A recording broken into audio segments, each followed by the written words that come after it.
이번 영상에서는 정보기술 기반 구조의 구성 요소에 대해서 알아보겠습니다.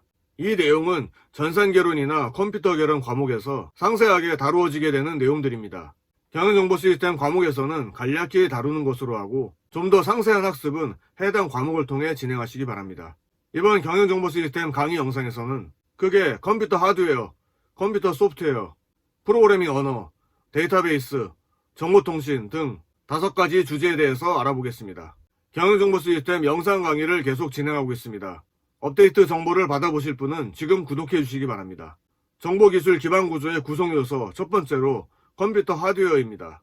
1946년에 최초의 컴퓨터라고 할 수 있는 ENIAC이 개발된 이후 진공관을 회로 소자로 사용한 1세대 컴퓨터, 트랜지스터 중심의 2세대 컴퓨터, 집적회로 IC 중심의 3세대 컴퓨터를 넘어 대규모 집적회로인 LSI와 VLSI를 채택한 4세대 컴퓨터가 지금도 발전 과정에 있습니다.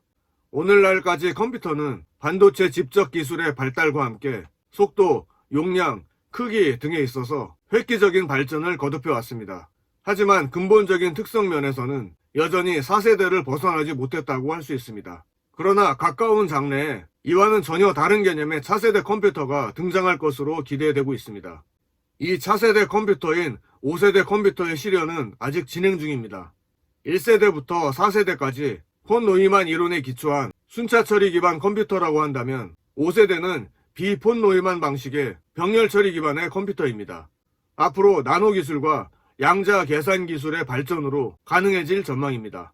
한마디로 인공지능형 컴퓨터라고 할 수 있는데요. 자연어 인식과 인간 지능 정도의 컴퓨팅 성능을 갖추는 것이 5세대 컴퓨터의 목표라고 할 수 있습니다.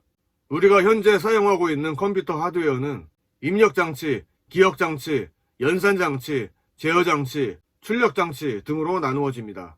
이 중에서 기억장치는 주기억장치와 보조기억장치로 나누어집니다. 주기억장치는 램을 말하는데 보통 처리 속도가 빠르지만 가격이 비싸다는 특징이 있고, 보조기억장치는 하드디스크나 SSD와 같은 데이터 저장 매체를 말하는데 가격이 상대적으로 싼 편이지만 처리 속도가 느리다는 특징이 있습니다. 연산장치와 제어장치에서 제공하는 연산 기능과 제어 기능은 CPU에서 제공된다고 보시면 되겠습니다.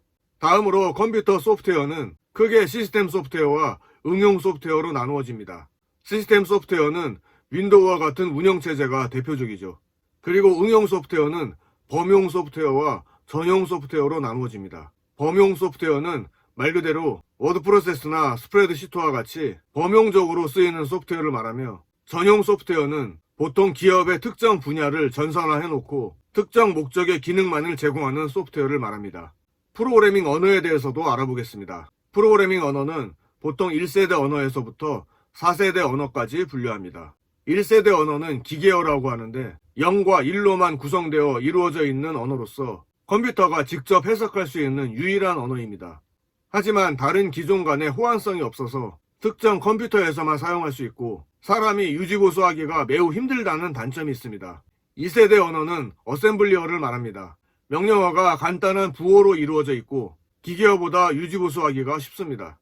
하지만 기계어와 마찬가지로 기계 의존적인 특성이 있어서 특정 컴퓨터에서만 사용할 수 있습니다. 우리가 보통 알고 있는 대부분의 프로그래밍 언어는 3세대 언어입니다. 고전적인 프로그래밍 언어인 포트란이나 코볼, 파스칼을 비롯하여 지금도 많이 사용하는 C나 C++, 자바와 같은 언어들이 그 사례입니다. 이 2세대 언어와 3세대 언어는 컴퓨터가 직접적으로 이해할 수 없기 때문에 번역의 과정을 거쳐서 컴퓨터가 이해할 수 있도록 해야 합니다. 이 번역의 과정을 어셈블리어는 어셈블, 3세대 언어는 컴파일이라고 합니다. 이 어셈블러와 컴파일러에 의한 번역은 모든 프로그램 코드를 한꺼번에 번역해서 목적 코드로 만들어서 컴퓨터를 통해 실행하게 됩니다. 하지만 베이식이라든가 또 최근에 많이 사용되는 파이썬은 인터프리터 언어로 분류됩니다. 컴파일러 언어와는 달리 인터프리터 언어는 각각의 명령어를 한 번에 한 개씩 번역하고 처리하는 특징이 있습니다. 지금까지 살펴본 1세대부터 3세대까지의 언어는 절차지향적 언어로 분류됩니다. 하지만 마지막 4세대 언어는 비절차식 언어로 컴퓨터 하드웨어에 대한 지식이 없어도 비교적 쉽게 사용할 수 있는 특징이 있습니다. 다음으로 데이터베이스에 대해 알아보겠습니다. 데이터베이스를 알아보기 전에 먼저 파일 시스템의 개념을 알아볼 필요가 있습니다. 파일 시스템은 파일을 중심으로 데이터를 관리하는 방식입니다. 비교적 단순하고 구현하기 쉽지만 자료 중복이 존재할 수 있다는 점과 함께 자료의 일관성 부족, 자료와 프로그램의 상호 의존성 등 몇 가지 문제가 있습니다. 데이터베이스는 논리적으로 관계되어 있는 레코드와 파일을 통합한 것으로 파일 처리 방식이 갖는 문제점을 해결하기 위해 개발된 개념입니다. 물론 데이터베이스도 한계가 있습니다. 대규모 데이터베이스의 개발이나 DBMS의 개발이나 설치에 비용이나 시간이 많이 든다는 점뿐만 아니라 조직이 보유한 자료를 데이터베이스에 저장하게 될 경우 보다 큰 저장 용량을 필요로 한다는 점, 응용 프로그램과 운영체제 사이에 DBMS라는 또 다른 소프트웨어가 개입하여 대량 자료 처리의 경우 처리 시간이 길어질 수 있다는 점, 조직이 하나에 집중된 데이터베이스에 의존할 경우 오류나 범죄, 시스템 고장 등의 문제가 생길 수 있다는 점이 한계점입니다. 이러한 한계에도 불구하고 자료를 관리하는 기능에 있어서 데이터베이스 시스템은 모든 조직에서 필수적으로 갖추어야 할 시스템이라고 할 수 있습니다. 앞서 말한 초기 데이터베이스의 한계를 보완하기 위해 데이터베이스의 구조는 점차 발전되어 왔습니다.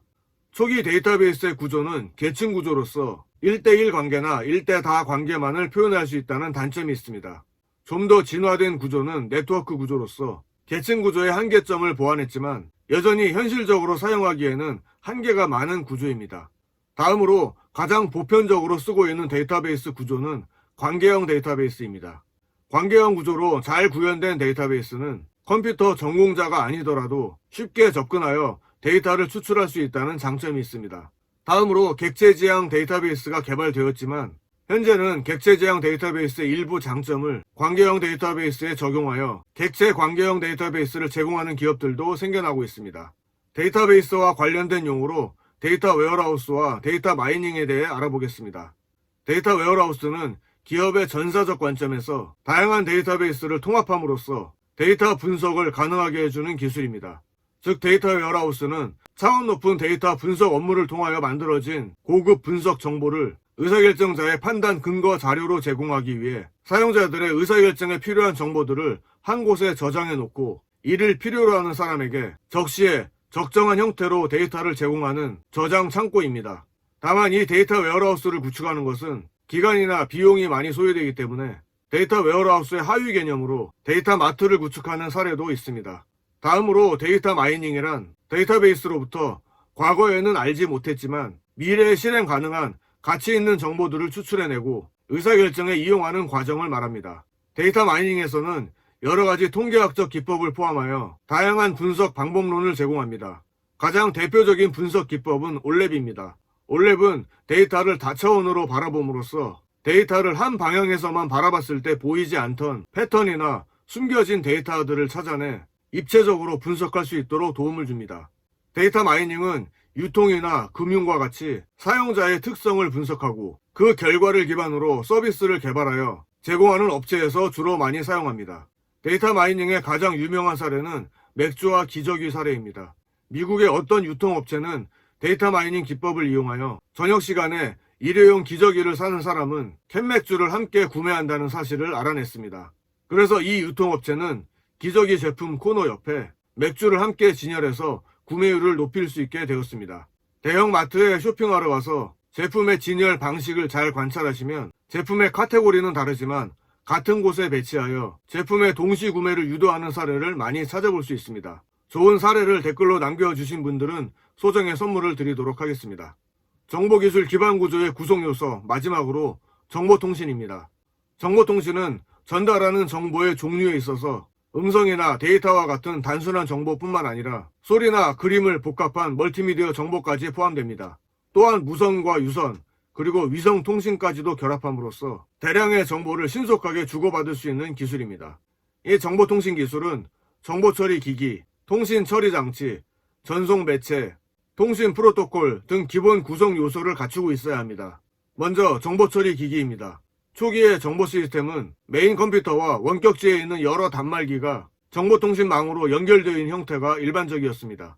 최근에는 서버나 각종 PC와 같은 컴퓨터뿐만 아니라 스마트폰을 비롯한 여러 가지 모바일 컴퓨팅 기기와 여러 가지 입출력 장치들을 유무선 정보통신망에 연결한 정보통신 시스템이 구현되고 있습니다. 두 번째로 통신 처리 장치로 대표적인 유선 장치는 모뎀, 리피터, 스위치, 라우터, 게이트웨이 등이 있습니다. 세 번째로 전송 매체에는 꼬임선, 동축 케이블, 광 케이블 등의 유선 매체가 있습니다. 이 통신 처리 장치와 전송 매체, 그리고 통신 프로토콜에 대한 설명은 심화 과목에서 학습하시기 바랍니다. 이번 영상에서는 정보기술 기반 구조의 구성 요소로서 컴퓨터 하드웨어, 컴퓨터 소프트웨어, 프로그래밍 언어, 데이터베이스, 정보통신 등 5가지 요소에 대해서 알아보았습니다. 좀 더 설명이 필요한 내용이나 질문이 있으신 분은 댓글로 남겨주시면 답변 드리도록 하겠습니다. 이번 영상은 여기까지입니다. 끝까지 시청해주셔서 감사합니다. 여러분의 구독과 좋아요는 다음 영상 제작을 위해 큰 힘이 됩니다.